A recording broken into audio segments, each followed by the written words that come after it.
Hello. So, for anybody who doesn't already know, I'm sure most people do, last year I read 104 books. Everyone is always kind of like really shocked when I say like how much I read, and are always kind of like, how do you find time? And they're always saying that they want to read more. So people always want to read more. It's always on their kind of like New Year's resolutions list to read more. So what I thought I'd do is I'd talk to you a little bit about some tips to help you read more. Um, Things to kind of say from the beginning are that I am not a fast reader. I never have been. I've always been quite slow. I have got faster as I've read more and as the years have gone on, but I'm still not particularly fast. So that's not the reason why I read loads of books. I don't spend all my time indoors reading for long stretches of time. Like there might be the odd time that I do that, but I do have a life. I have a full-time job. I have lots of hobbies. I see lots of friends. So I'm not kind of like sat in reading all the time. So you don't have to do that. And the other thing is that I do not skim books. These people that say that you can read really fast and just get the gist of a book and that's the same. It's not the same. That's not reading a book. So I'm not going to tell you anything about kind of like that. That's not going to help you to read faster or read more books. My top tips to get you to read more are the following. So the first one is think about your life and fill in any kind of like dead time. So as an example, I get the tram to work and then I get a bus. So I'm on the tram for about 20 minutes. I'm on the bus for about 10-15 minutes, and then when I'm coming home I tend to walk instead of getting the bus, and then I get another 20-minute tram home, so that totals about 55 minutes. So that's 55 minutes of sitting doing nothing, or what most people do on a tram or a bus is be on the phone, but what's the point? So I get a book out and I always read during that time, and it's really good because the time goes faster, and also you get to read. So I probably spend about an hour every single day that I'm at work, so Monday to Friday, reading. That's 5 hours a week. So you kind of get 3 books quite quick, and I'm not doing anything different with my day. I'm literally just filling in that kind of dead time. Obviously it depends kind of like what you do. If there's any times, like for example, if I go food shopping, and I'm well, I don't tend to do this anymore because I scan as I go now, but when I used to like queue up to get served, I'd get my book out and I'd read it. So if there's any kind of situation where you're waiting for something, or you're waiting in a queue, or like whatever, fill it with a book. So I always carry a book with me everywhere I go. So that's actually probably the best tip. Carry a book and then fill in the dead time with the book. Things like I used to say on my other video ages ago when I was talking about reading, I used to read and walk. So I'd read and walk in and out of work. I don't do that anymore. I could technically do it, but Oxford Street is very, very busy in Manchester, so it's not advisable to read and walk there. So perhaps only do it when it's not very busy. For me personally now, like, it's a habit for me to read every day, but if you're not in that habit, what I would suggest is try and work on building it in as a habit. So for example, as I've just said, I read on my way to work. Usually I read about an hour before bed as well.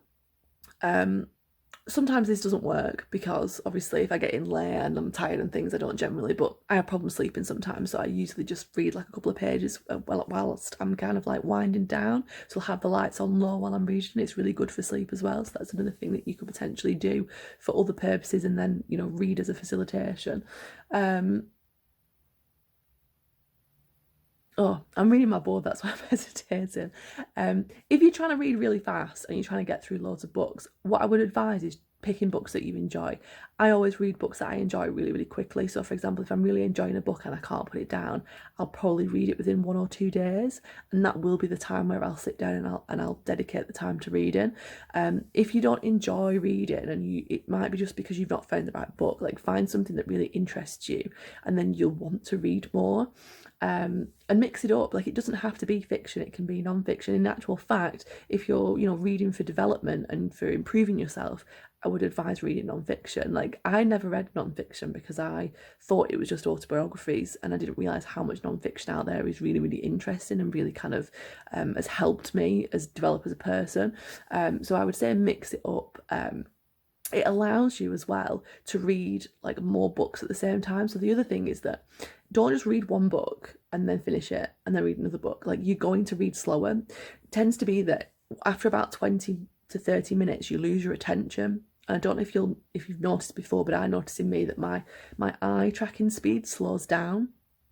So at that point, I might switch books and I might read something else, and the kind of novelty of a new book makes you speed up again, temporarily, until you kind of go back into that. So I have like 5 books on the go. You know, if I'm reading a book and it's getting a bit tiresome and I'm getting a bit bored of it, I just read another one, start reading another one. And then when I start thinking about one of the books that I've got on the go, then I pick that one up and I kind of do it like that. So if I'm like really interested in one, I'll keep reading until I get bored and then I'll read another one. For me personally, I tend to get bored after about 200 pages, which seems ironic, doesn't it, considering how many books I've read? But that's because I'm keeping switching it up all the time and I'm kind of, you know, reading different things.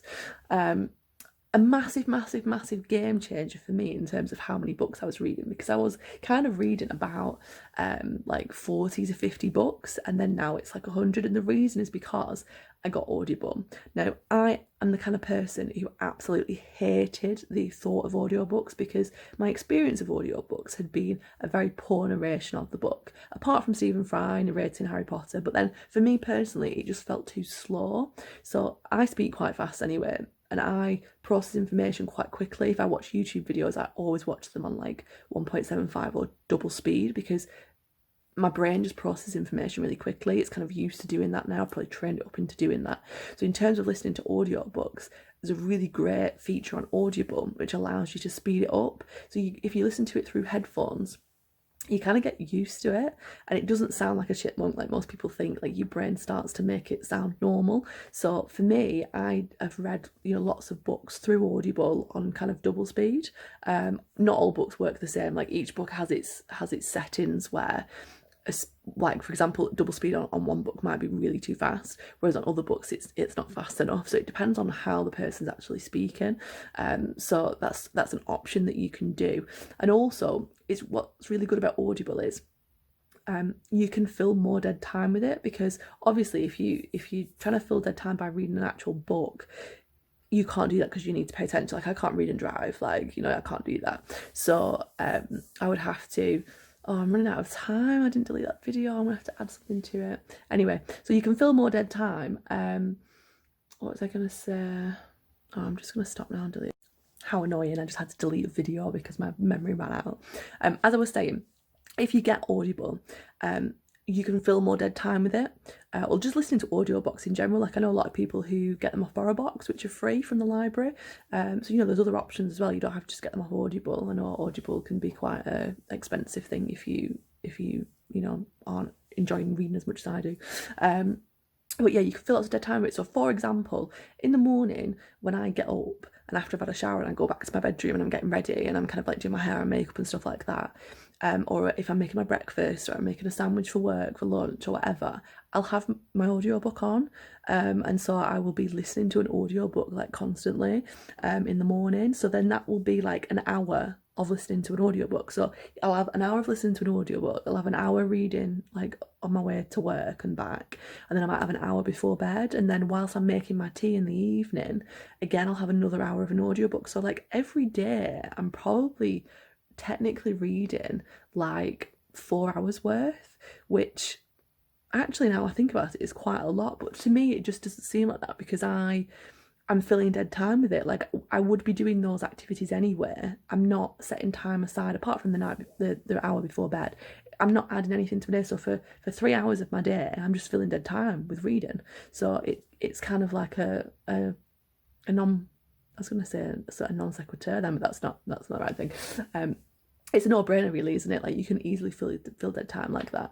And then what I found recently, I accidentally bought an ebook of Margaret Atwood's Testaments, because it was £7.50 instead of 14, because the hardback's £14 and there's no paperback. And I'm going to a book club about it, so I was like, I need to read it, and I've wanted to read it for a while anyway. But the hardback, oh, I've already said that, it's like 14 quid. I was going to say it's 20 quid in Waterstones. I was like, what a joke.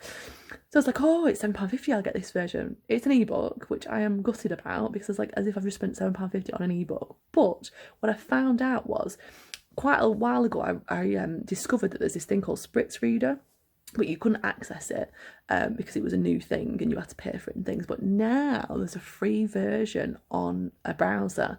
I found it on Google, I don't know what website it is, but you can literally copy your like PDF version of the book, so the ebook, into this Spritz Reader. And the Spritz Reader is like, it's where the words in the center of the screen, and it just flashes the words, so it's not, you're not having to eye track, so you can kind of like read the words really quick, like 300 words a minute it can go, or you can make it faster obviously if your brain gets used to it.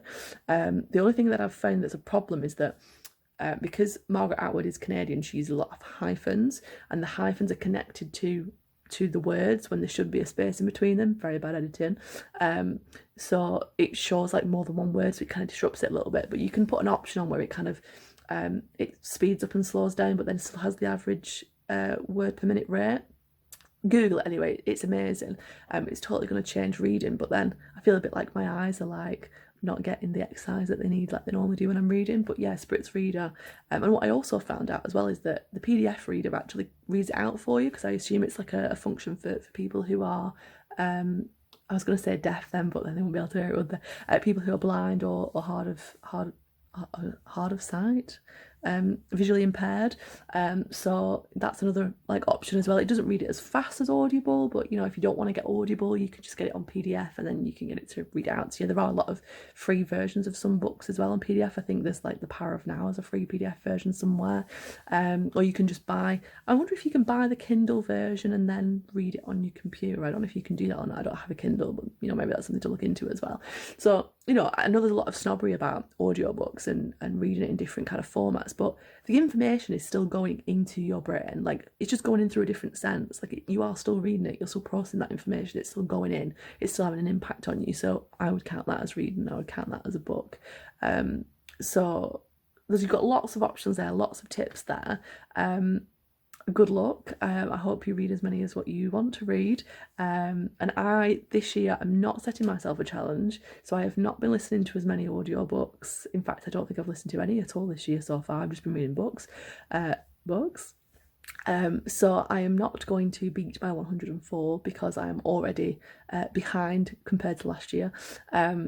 Because I need to do other things with my life. What I did find from reading so many books is that I actually was just using it as a way to escape my actual real life and procrastinating on actually doing anything with my life. So I've decided that reading isn't all good, isn't all amazing. So although you might want to read more, maybe don't read as many as I've read because it's not that great.